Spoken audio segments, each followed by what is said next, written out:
할렐루야, 만나서 반갑습니다. 우리 옆 사람과 함께 인사 나누겠습니다. 잘 오셨습니다. 사랑합니다. 축복합니다. 우리 1층에 계신 성도님들 함께 인사하겠습니다. 할렐루야, 만나서 반갑습니다. 우리 2층에 계신 성도님들도 할렐루야, 만나서 반갑습니다. 오늘도 동일한 하나님의 크신 은혜가 여러분 안에 넘쳐나기를 주님의 이름으로 축원합니다. 그는 나보다 옳도다라는 말씀의 제목으로 함께 은혜를 나누고자 합니다. 영국의 문학자였던 스위프트라는 사람이 있습니다. 이 사람은 그 당대의 종교와 또 정치에 관해서 여러 가지 문제점들을 비판했던 사람이었습니다. 그의 유명한 저서가 하나가 있다면 여러분이 어릴 적부터 읽으셨던 잘 아는 걸리버 여행기라고 하는 책을 쓴 사람입니다. 그는 세계 여행을 통해서 여러 나라의 어떤 그 여행을 통해서 18세기 그 영국 민족의 종교적이고 또 정치적인 위선적 행동, 잘못된 그 모습을 풍자하며 비판하는 일을 했습니다. 그러면서 그가 하는 말이 이런 말을 했어요. 자신이 틀렸다고 인정하기를 부끄러워하지 말아라 그랬어요. 부끄러워하지 않는다면 어제보다 오늘 더 현명한 사람이 될 것이다 라고 이야기를 했습니다. 나의 부끄러움을 사람들에게 보이기가 참 힘들죠. 나의 약점을 사람들 앞에 들킨다라고 하는 것 쉽지 않은 일입니다. 내가 옳다는 것을 증명하며 살아가는 게 우리 인생이라고 생각하잖아요. 내가 옳아, 내 말이 맞아, 내가 살아온 발자취가 맞는 거야 라는 생각으로 그것을 증명하기 위해 우리가 살아갑니다. 그렇지만 여러분, 신앙생활이라고 하는 것은 하나님의 옳음을 증명하는 것입니다. 나의 옳음을 증명하는 것이 신앙생활이 아니라 우리가 또 나를 쳐서 복종하여 하나님 앞에 드린다라는 것, 그것은 하나님의 옳음을 증명하는 거예요. 하루하루의 삶이 그렇게 하나님의 의로우심을 증명하는 여러분의 삶이 되기를 축복합니다. 본문의 말씀은 유다와 다말의 이야기입니다. 내용을 보게 되면 한 가정 안에서 너무 끔찍한 일이 일어난 것 같아요. 그리고 너무 엉뚱하고 수치스러울 만한 이야기인 것 같습니다. 그리고 이상한 점은 요셉이 이야기를 하다가 갑자기 유다와 다말 이야기가 나와요. 왜 이렇게 뒤죽박죽, 윤리적으로 봐도 별로 마음에 내키지 않고 또 상황적으로 봐도 갑자기 요셉이 이야기를 하다가 유다와 다말 이야기가 나옵니다. 그런데 이것은요, 하나님께서 이스라엘 백성들을 어떻게 은혜 가운데 구원하시는가를 생생하게 요약하시고 더 강조하는 말씀이에요. 그래서 이 말씀을 통해 요셉의 이야기를 더 명확하게 볼 수 있게 하시는 거예요. 우리가 오늘 이 말씀을 통해서 그 어느 누구가 아니라 바로 나에게 주신 말씀으로 받을 수 있기를 바랍니다. 유다와 다말 이야기는요, 저 멀리 있는 비도덕적인 사람들의 이야기가 아니에요. 바로 우리의 얘기고 나의 이야기인 것입니다. 우리가 주의해야 되는 것은 뭐냐면, 항상 사람들이 유다와 다말 이야기를 할 때 사실 많은 분들이 이 이야기를 수치스럽다고 잘 언급을 안 해요. 설교의 주제로도 잘 선택을 안 합니다. 그런데 우리가 주의해야 될 것은 뭐냐면, 성경 말씀을 덮어놓고 읽으면 안 돼요. 덮어놓고 생각하면 안 돼요. 열어놓고 잘 봐야 하는 것입니다. 우리가 다말을 생각할 때 결론적으로 후손을 낳기 위해서 환장한 여자, 창녀의 분장을 하고 거룩한 하나님의 백성 유다 앞에 나타난 한 여자, 거기에서 멈추면 안 된다는 것입니다. 우리가 열어놓고 잘 볼 수 있어야 돼요. 하나님께서 하나님의 백성 유다를 통해서 어떤 일을 하고 계시는가, 그 앞에 지금 어떤 일이 벌어지고 있는가, 우리는 하나님의 시각으로 이 상황을 볼 수 있어야 하는 것입니다. 오늘 본문의 내용으로 들어가면 야곱의 아들 중에 한 명이었던 유다가 가나안 아둘람으로 내려갔다고 그랬습니다. 그가 내려가서 한 일이 뭐예요? 아둘람 사람 히라라고 하는 사람과 친구 맺었어요. 그리고 그 가나안에서 한 여인을 만나서 자기 아내로 삼습니다. 사실 여러분, 하나님의 뜻은 어디에 있었어요? 그 당시에는 혈통적으로도 하나님 앞에 거룩하게 구별되어야 할 것을 말씀하셨습니다. 창세기 3장 15절의 말씀을 통해서 여인의 후손을 통해서 메시아가 날 것을 주님은 약속하셨잖아요. 여인의 후손을 통해서 반드시 대가 이어져야 했습니다. 그러니까 여러분, 구원의 백성을 상징하는 이스라엘 백성들에게 있어서 이 대가 끊긴다라고 하는 것은요, 절대로 있어서는 안 될 일이었어요. 왜냐하면 하나님의 약속이 성취되어야 했기 때문에 그렇습니다. 그 예수 그리스도의 십자가 사건이 있어야 우리가 사는 거 아니에요. 그 예수 그리스도께서 이 땅에 나시기까지 그 대가 끊기면 안 되는 거예요. 그것이 바로 하나님의 뜻이었습니다. 그래서 혈통적으로도 그렇게 하나님의 백성 안에서 혈통이 이어지기를 주님은 간절히 원하셨어요. 그러나 유다는 한마디로 불순종한 겁니다.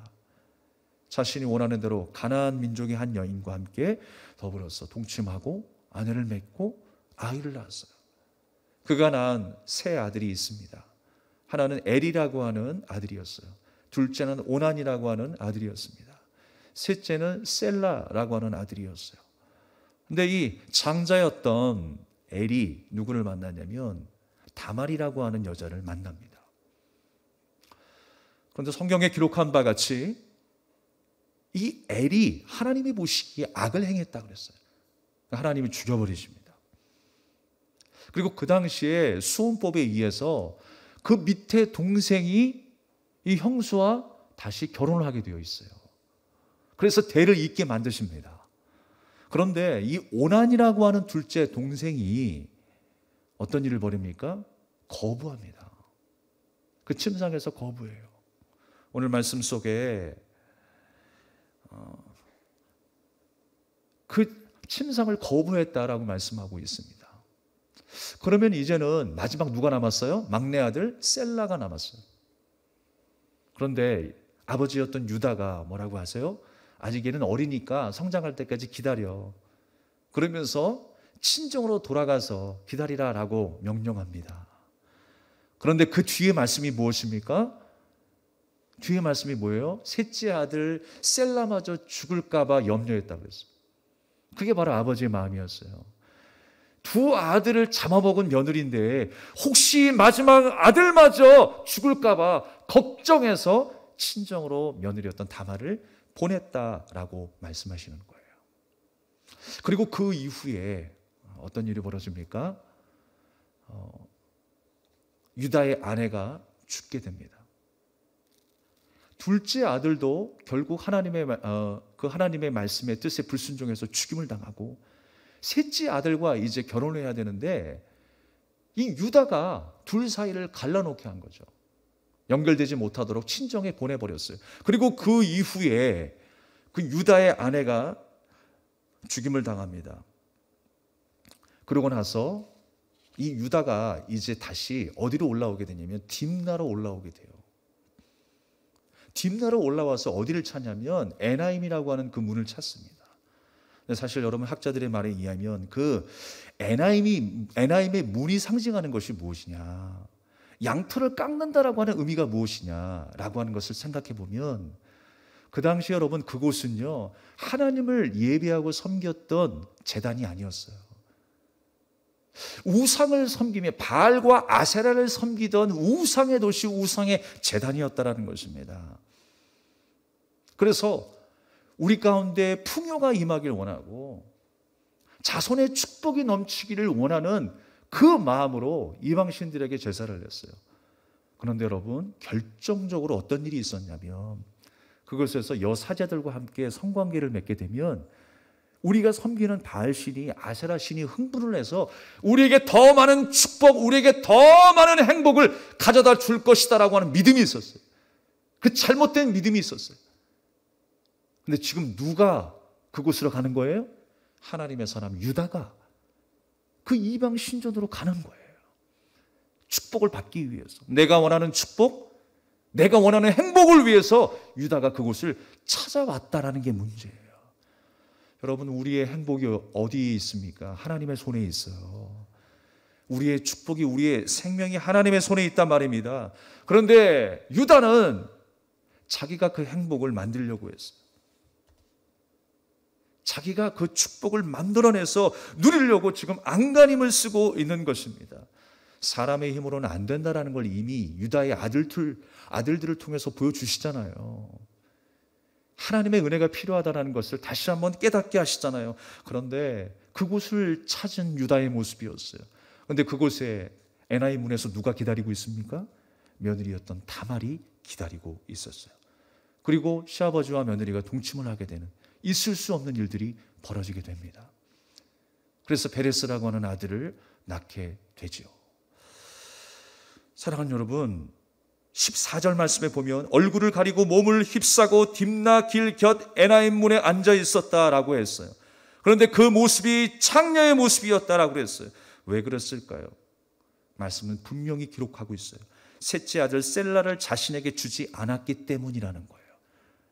지금 다말의 마음속에는 어떤 마음으로 가득하냐면 대를 이어야 된 자손을 낳아야 되겠다라는 마음으로 가득했어요. 그런데 유다의 마음속에는 이미 그 하나님의 뜻에서 멀어져 있었던 거예요. 하나님의 뜻이 아니라 내가 원하는 방식으로 내가 대를 잇겠다라는 생각으로 가득했습니다. 그래서 그 축제 기간에 그 이방 신전을 찾게 돼서 한 사람과 그 성관계를 맺게 된 것입니다. 호세아서 4장 14절의 말씀에 보면 이와 비슷한 이스라엘의 타락상을 공개하고 있어요. 너희 딸들이 음행하며 너희 며느리들이 가늠하여도 내가 벌하지 아니하리니 이는 남자들도 창기와 함께 나가며 음부와 함께 희생을 드림이니라 깨닫지 못하는 백성은 망하리라 라고 했어요. 지금 유다는요, 뭘 잘못했는지 모르고 있는 거예요. 무감각한 상태에서 살아가고 있어요. 이스라엘 백성들이 하나님을 떠나서 내가 뭘 잘못했는지 내로남불의 인생을 살아가고 있어요. 그런데 여러분, 뭐라고 말씀하십니까? 너희 며느리들이 딸들이 음행하며 가늠하여도 내가 벌하지 아니할 거야 라고 말씀하세요. 벌하지 않는다? 뭔가 좀 이상하지 않습니까? 그런데 이 말씀은요, 자기는 그렇게 잘못하고 음행하고 가늠하면서도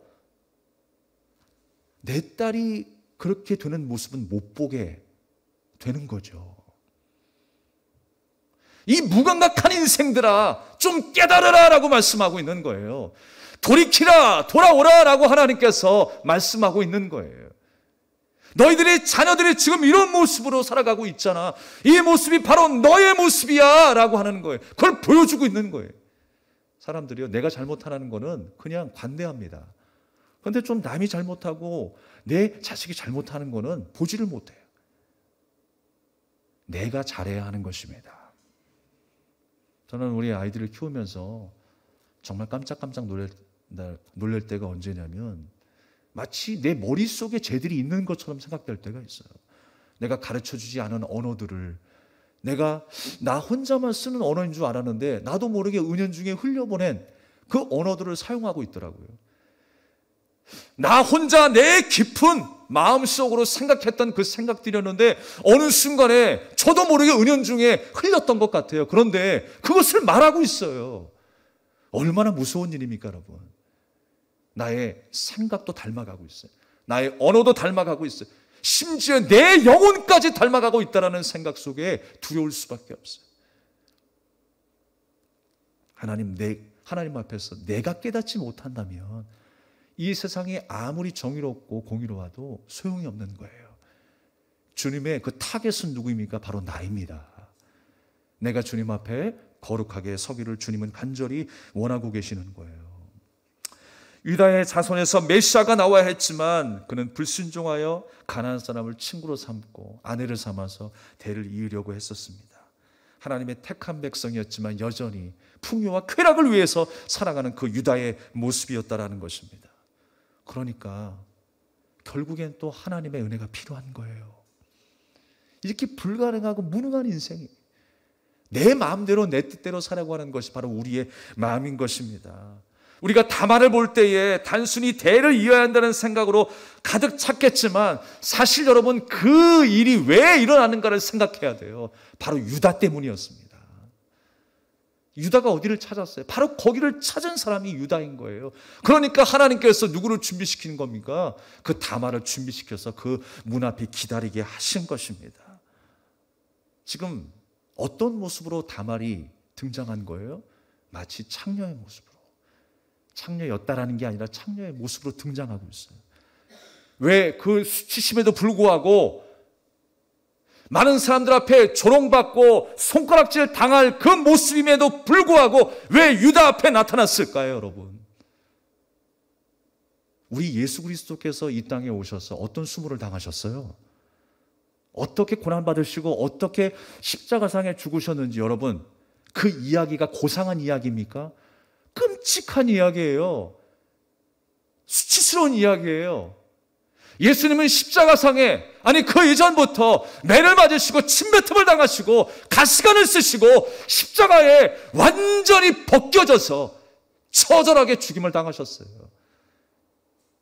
창녀의 모습보다 더 수치스러운 모습으로 돌아가셨어요. 누구 때문에? 바로 나 때문에. 나의 모습이 그렇다라는 겁니다, 여러분. 내 모습이 하나님 앞에서 그렇게 수치스럽고 더럽고 추악한 그 모습과 같았는데 주님께서 나를 위하여 죽으심으로 인하여 그 모든 수치가 누구의 수치가 되게 하시는 거예요? 예수님의 수치가 되게 하시는 거예요. 사랑하는 여러분, 그러니까 여러분 지금 다말의 수치, 이 다말의 모든 그 모독스러운 수치스러운 그 모든 일들은 사실 누구부터 시작된 거예요? 유다에게서 시작된 거예요. 유다는 지금 이방 신전 앞에서 복을 구하려고 찾아가고 있습니다. 자신의 번성을 위해서 그 에나의 문을 두드리고 있는 거예요. 그 모든 죄를 다 전가시키고 담당하시기 위해서 예수님이 오신 것처럼 지금 다말이라고 하는 여자가 유다를 만나고 있는 것입니다. 그래서 하나님의 뜻은 뭐예요? 결국에는 하나님께서 약속하신 대로 그 뜻을 이루기 위해서 장차 예수 그리스도를 이 땅에 보내셔서 구원하기 위한 하나님의 뜻을 이루기 위해서 주님께서 다말을 만나게 하셨던 거예요. 그래서 우리는요, 참 하나님의 대안이 우리가 생각할 때 이해할 수 없고 받아들이기 힘들지만 이게 말이 되나? 라고 할 정도로 도덕적이지 않은 이야기 같지만, 그런데 여러분, 불순종했던 유다의 모습을 생각하면 이해가 돼요. 우리는 자꾸 어디에 포커스를 맞추냐면 시아버지 앞에 부도덕한 며느리만 생각해요. 그런데 그 이전에 누구를 생각해야 돼요? 유다 자신을 생각해야 돼요. 나 자신을 생각해야 돼요. 많은 유대인들이 예수님을 바라보면서 뭐라고 한지 아세요? 어떻게 저게 메시아야? 라고 이야기했어요. 어떻게 저렇게 수치스럽고 더러운 자가, 십자가에 못 박혀 죽는 자가 메시아야? 하나님의 아들이야. 참나마도다. 라고 이야기를 하는 거예요. 그러나 여러분, 누구를 돌아봐야 돼요? 자신을 돌아봐야 돼요. 예수님 앞에 손가락질 한 사람은 한 사람도 없어요. 지금 우리가 손가락질 해야 할 사람은요, 다말이 아니라니까요.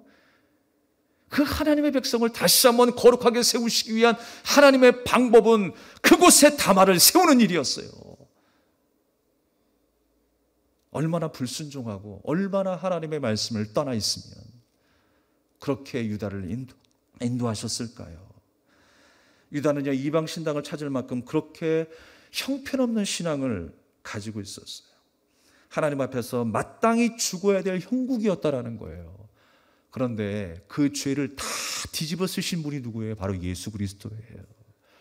그 모든 수치를 잊고도 그러함에도 불구하고 그 하나님의 뜻을 이어가기 위해서 지금 다말은 유다 앞에 서 있는 거예요. 여러분이 이 말씀을 잘 이해할 수 있기를 바라겠습니다. 우리의 모든 부끄러움을 다 짊어지시고 처절하게 죽어가신 예수 그리스도, 우리는 그 은혜를 날마다 기억하며 살아야 할 줄로 믿습니다. 루카서 4장 12절의 말씀에는 여호와께서 이 젊은 여자로 말미암아 내게 상속자를 주사 내 집이 다말이 유다에게 낳아준 베레스의 집과 같게 하시기를 원하노라 그랬어요. 이 모든 것을 하나님이 하신 일이라는 거예요. 하나님이 하신 일이라는 것을 우리에게 말씀하고 있습니다. 다말은 분명히 유다를 기다리고 있었어요. 14절의 말씀을 보면 알 수가 있습니다. 막내 아들을 주지 않았기 때문이라는 거예요. 대를 이어야 하는데 반드시 그 뜻이 이루어져야 하는데, 그것이 하나님의 뜻인데 그 마음을 품고 지금 유다 앞에 서 있는데 유다는 지금 피하고 있는 것입니다. 그러나 하나님께서 그 에나임 문에서 만나게 하셨어요. 하나님께서는 그렇습니다. 하나님의 뜻을 이루기 위해서 인간의 결점을 사용하실 때가 있어요. 가장 연약한 그 자리에서 다시 한번 우리를 깨닫게 하시는 장면이 있어요. 인간의 풍요와 자신의 행복을 추구하려고 했었던 그 유다가 가장 그 연약함에 하나님을 불신했던 그 자리에서 하나님은 또 깨닫게 하시는 장면이에요. 우리는 무엇에 가장 약합니까? 돈과 명예에 약할 때가 너무 많이 있어요. 자존심에 무너질 때가 너무나 많이 있습니다. 우리가 손해보는 일이 없기를 간절히 바랍니다. 그래서 항상 우리가 손해보는 일은 죽어도 하기 싫어요. 적어도 돈과 명예를 우상으로 만들면 안 되겠습니다. 심지어 여러분, 자녀까지 우리의 우상으로 만들어서는 안 됩니다. 우리는 모든 것이 하나님의 뜻 가운데 이루어지고 있음을 믿고 주님이 인도하시는 그 말씀을 따라가는 주님의 제자가 되어야 할 줄로 믿습니다. 어떤 일들도 하나님을 향한 그 우선순위는 바뀔 수가 없어요. 하나님의 우리에게 향하신 그 말씀을 따라가는 저와 여러분 되기를 간절히 축원합니다. 오늘 유다와 그 며느리였던 다말이 동침하게 되면서 대가를 요구합니다. 나를 위해서 무엇을 주겠느냐고 이야기를 합니다. 내가 염소 새끼 한 마리 줄게 라고 이야기를 합니다. 그래서 약속의 증표로 뭘 줬냐면 지팡이와 끈과 도장을 다말에게 주게 되었어요. 그때까지만 해도 며느리인지 모르는 거예요. 그리고 나서 헤어지게 되었습니다. 그리고 나중에 가나안 친구였던 이 히라를 시켜서 그 여인에게 염소 새끼를 줄 것을 이야기했습니다. 그런데 아무리 찾아봐도 다말이 없는 거예요. 찾지를 못했어요. 그런데요, 어떤 한 사람이 나타나서 유다에게 이야기합니다. 당신 유다, 잘 들어. 당신의 며느리가 말이야, 어떤 사람과 행음해가지고 임신을 했대. 난리가 난 거죠. 얼마나 이 시아버지가 열이 받았겠습니까? 그래가지고 당장에 그를 불러가지고 불살라버려라, 죽여버려라 라고 명령을 내렸어요. 그랬는데 그때 다말이 뭐라고 이야기합니까? 자기가 가지고 있었던 그 담보물 있죠. 유다가 주었던 담보물이 있을 거 아니에요. 지팡이와 끈 도장. 그것을 유다 앞에 딱 내밉니다. 얼마나 깜짝 놀랐을까요? 소름이 막 돋았을 거예요. 자기가 행했던 일들이 한순간에 떠올랐을 거예요. 그러면서 여러분, 유다가 어떤 말을 합니까? 그는 나보다 옳도다 그랬어요. 다말 그 생각 속에, 머릿속에 있었던 그 마음은 뭐였어요? 하나님의 뜻이었어요. 하나님의 뜻 가운데 순종해야 할 것을 담고 있었어요. 그렇게 대를 이어야겠다라고 하는 그 마음을 가지고 있었어요. 여러분, 대를 잇는다는 것이 무엇입니까? 자신의 명예와 어떤 그 가문의 그 어떤 자랑이 아니에요. 성경에서 말씀하는 그 족보는 뭐냐면 하나님께서 이렇게 새로운 일들을 시작하겠다라고 하는 말씀을 하실 때 보여주셨던 것이 족보였습니다. 하나님의 뜻이 이루어지는 일들이 그 인생 가운데 나타남을 보여주는 거예요. 그 여인의 마음속에는 그 하나님의 마음이 있었어요. 그런데 유다의 마음속에는 하나님의 마음이 없었다라는 거예요. 그런데 지금까지 일어난 그 일들을 보니까 하나님께서 이렇게 나를 인도하셨구나. 결국에는 하나님께서 그 생명을 이어가게 하셨구나 라고 하는 것을 한순간에 깨닫게 되면서 그는 나보다 옳도다 라고 고백하게 된 거예요. 여러분, 내 생각보다 하나님의 뜻이 더 옳습니다. 그 어떤 세상의 정의와 질서보다 하나님의 질서가 옳습니다. 우리는 항상 그 하나님의 말씀을 인정하며 살아가는 저와 여러분이 되어야 돼요. 내 뜻대로 안 돼도 하나님의 뜻이 옳음을 믿고 인내하며 살아가는 주님의 백성들 되길 바랍니다. 내가 당하는 건 환난이고 고난이고 부족함 덩어리인데, 그런데 하나님은 그래도 옳습니다. 그리 아니하실지라도 나는 하나님을 찬양합니다 라는 고백으로 살아야 하는 거예요. 오늘 유다가 깨닫게 된 것입니다. 비록 다말이 나보다 옳다라고 고백했지만 그것은 내 생각보다 하나님의 생각이 옳습니다 라고 하는 고백이에요. 날마다 여러분 이 고백이 나에게서 끊어지지 않기를 바라겠습니다. 우리는 나의 부당함에 대해서는 관대합니다. 그러나 남의 부당함에 대해서는 참지 못하고 분노할 때가 있어요. 유다가 다말을 분노했던 것처럼 말입니다. 그런데 유다의 죄가 폭로된 것처럼 나도 주님을 만나면서 그렇게 폭로된 거예요. 그 모습을 다말의 모습을 통해서 보여주셨어요. 유다의 죄가 지금 폭로되고 있는 것 아니겠습니까? 그러니까 예수님 없이는 소망이 없다는 걸 우리에게 알려주고 있어요. 이렇게 무능력한 인생, 부족한 인생, 또 넘어지고 하나님 배신하고 떠나가는 인생이 바로 이 유다와 같은 인생, 바로 나였다라는 거예요. 그리고 지금의 나라는 거예요. 그래서 예수님의 은혜가 필요합니다. 우리가 그리스도인이라고 자부하면서 여전히 남을 지적할 수 있습니까? 남을 지적하거나 평가하거나 할 수 없어요. 만약에 그런다고 하면 그 사람이 정말 예수님을 인격적으로 만났는가 의심해 봐야 돼요. 나도 은혜 받은 자인데 어떻게 또 한 사람을 평가할 수 있겠습니까? 진정한 예수님을 만난 성도는요, 주님 앞에서 겸손할 수밖에 없어요. 그게 신앙생활입니다. 그렇게 나를 쳐서 복종하여 드리는 그 연단 속에 깎아지는 인생이 바로 신앙생활이라는 거예요. 우리가 화려함을 추구하고 어떤 즐거움과 내 만족을 추구하는 것이 우리가 신앙생활이 아닙니다. 그냥 종교생활이죠. 그거는 자기를 수양하는 일들. 그러나 여러분, 기독교는 무엇입니까? 신앙생활은요, 내가 깎아지는 연단으로 살아가는 거예요. 그래서 예수 그리스도 그 신랑 앞에 거룩한 신부로 단장되어서 결혼하기 전에 많은 것들을 준비하잖아요. 마사지도 하시고 머리도 마사지하고 예쁜 옷도 입고 화장도 최고급으로 하고 아름다운 향기 나는 모습으로 신랑 앞에 서는 것처럼 우리가 예수 그리스도 앞에 그렇게 서 나가는 것이 신앙생활인 줄로 믿습니다. 말씀을 정리하겠는데요, 다니엘 기도회라고 하는 그 집회에서 간증을 하셨던 정윤선 집사님이라고 하는 분이 계십니다. 그 집사님이 한 형제를 만나서 결혼을 하게 되었습니다.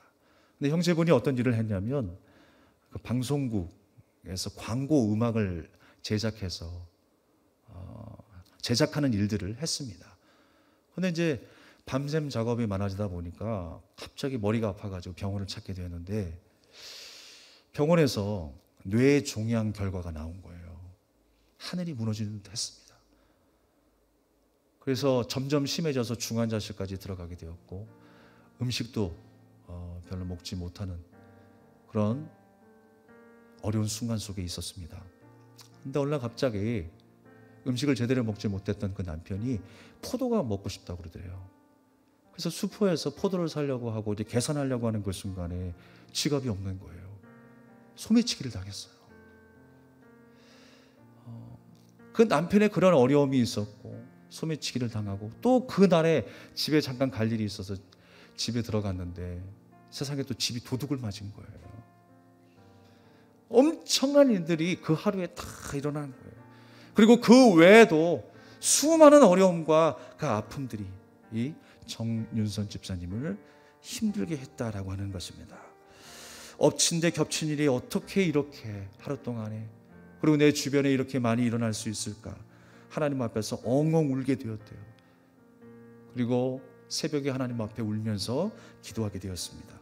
그런데 하나님께서 이런 마음을 주시더래요. 하나님은 옳으신 분이다. 절대 나를 망하게 하시는 분이 아니시다. 라고 하는 결심을 갖게 하시더래요. 그 믿음을 갖게 하시더라는 거예요. 어떤 일이 내게 벌어져도 하나님은 옳으신 분이다. 내게 일어나는 모든 일들은 하나님이 하시는 일이고 하나님이 하시는 일은 옳은 일이다라고 하는 그 믿음을 갖게 되었다라는 거예요. 그래서 그 새벽이 자기 인생의 큰 터닝 포인트가 되었다라고 고백을 합니다. 그리고 어느 날 어느 순간에 그 그 아이를 바라보면서 아이의 머리를 쓰다듬는데요, 평소에 잘 보이지 않던 자기 손을 보게 되었대요. 그런데 흙과 같은 나의 존재였다라는 걸 다시 한번 생각하게 하시더래요. 흙과 같은 나의 존재, 무능한 나의 존재, 나의 모든 것으로는 아무것도 할 수 없는데 주님께서 나와 함께 이루셔서 손이 되게 하시고 눈이 되게 하시고 귀가 되게 하셔서 보게 하시고 움직이게 하시고 일하게 하시는구나. 그 사실을 깨닫게 되었다라는 거예요. 흙에 존재한 나의 모습인데 하나님께서 나와 함께 하셔서 나를 살게 하시는구나, 알게 하는 믿음을 갖게 되었다는 것입니다. 그러니까 환경은 점점 좋아지지 않는데 더 감사할 수밖에 없었다라고 고백을 하게 되었습니다. 그의 고백은 그리 아니하실지라도의 고백이었어요. 감사할 수 있는 상황이 바로 지금이구나라는 생각을 하게 되었답니다. 결국에 하나님의 은혜 가운데 그 남편이 10년 뒤에 완치 판정을 받게 되었어요. 그런데 그 10년 뒤에 완치 판정을 받았음에도 불구하고 뭔가 몸이 이상해서 병원을 찾았는데 재발이 된 거예요. 그런데 이제 어떤 한 분의 이야기를 듣고 자기가 이제 판단하게 되었는데, 그 의사의 소견을 제대로 들어보니까 이것은 예전에 그 뇌종양과는 별도의 또 병이라는 거예요. 그래서 방사선 치료를 하게 되면 완전하게 잘 나을 것입니다 라고 지금까지도 계속 치료를 받고 있다라고 하는 것입니다. 그러면서 그가 고백하기를 또 하나의 고백을 해요. 하나님께서 우리 남편에게 그 병을 주신 것은 저에게 축복의 씨앗이었습니다 라고 고백을 해요. 여러분, 이런 고백이 쉽습니까? 이런 고백을 아무나 할 수 있겠습니까? 하나님의 은혜가 없으면, 은혜를 체험한 자가 아니면 이런 고백이 나올 수가 없어요. 주님을 인격적으로 만났기 때문에 주님이 하시는 모든 일이 옳습니다 라고 고백할 수 있었던 거예요. 이 아픔을 통해서 하나님께서는 우리 가족이 더 하나 되게 하셨습니다. 더 보듬어 줄 수 있게 되었습니다. 남편으로부터 좋은 일도 시작하게 되었습니다. 그 아픔이 축복의 씨앗이 되었다라는 거예요. 그러면서 그가 찬양으로 고백하게 되면서 노래 하나를 만듭니다. 작사 작곡을 하는데요, 그 제목이 뭐였냐면 하나님은 늘 옳습니다 라는 노래였어요. 그래서 영상에서 그 노래를 부르는데 평범한 곡조와 가사임에도 불구하고 정말 가슴을 울리는 노래였습니다. 하나님께서는 우리를 끊임없이 종의 모습으로 인도하고 계세요. 종의 삶으로 우리 인도하고 계세요. 때로는 애굽으로 끌려가는 이스라엘 백성들처럼, 광야 한복판에 놓인 그 이스라엘의 모습처럼 우리가 끊임없이 끌려다니고 고통당하는 그 고달픈 모습의 인생으로 차 있는 것 같습니다. 그래서 유다와 다말의 이야기는 정말 비참한 인생 이야기인 것 같고 있어서는 안 될 이야기인 것 같습니다. 그런데 그곳에 하나님의 놀라운 섭리가 있었다는 거예요.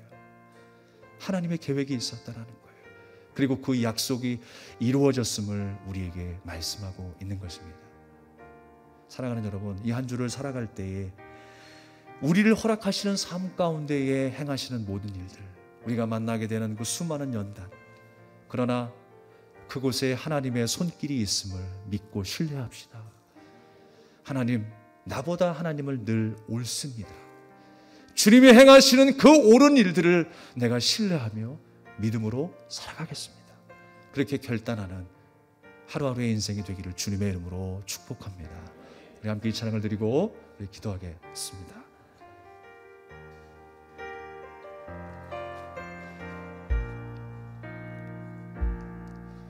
내가 누려왔던 모든 것들이, 내가 지나왔던 모든 시간이, 내가 걸어왔던 모든 순간이 당연한 것 아니라 은혜였소. 아침 해가 뜨고 저녁에 놓은 봄의 꽃향기와 가을의 열매, 변하는 계절의 모든 순간이 당연한 것 아니라 은혜였소. 모든 것이 은혜, 은혜,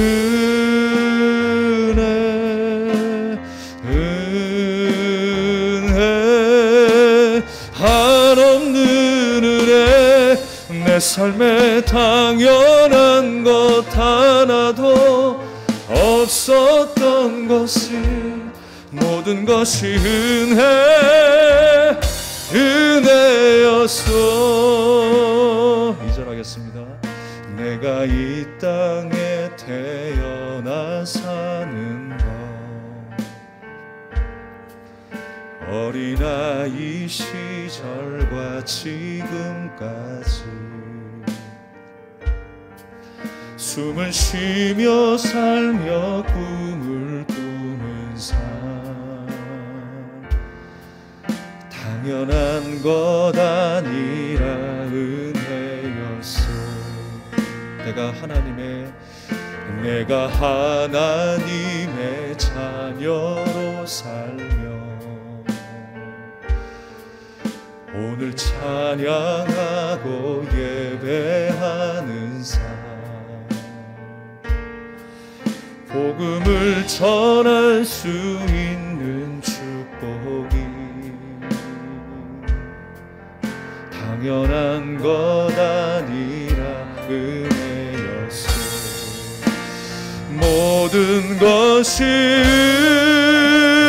은혜, 은혜, 은혜, 한없는 은혜. 내 삶에 당연한 것 하나도 없었던 것을 모든 것이 은혜, 은혜였소. 모든 것이 은혜,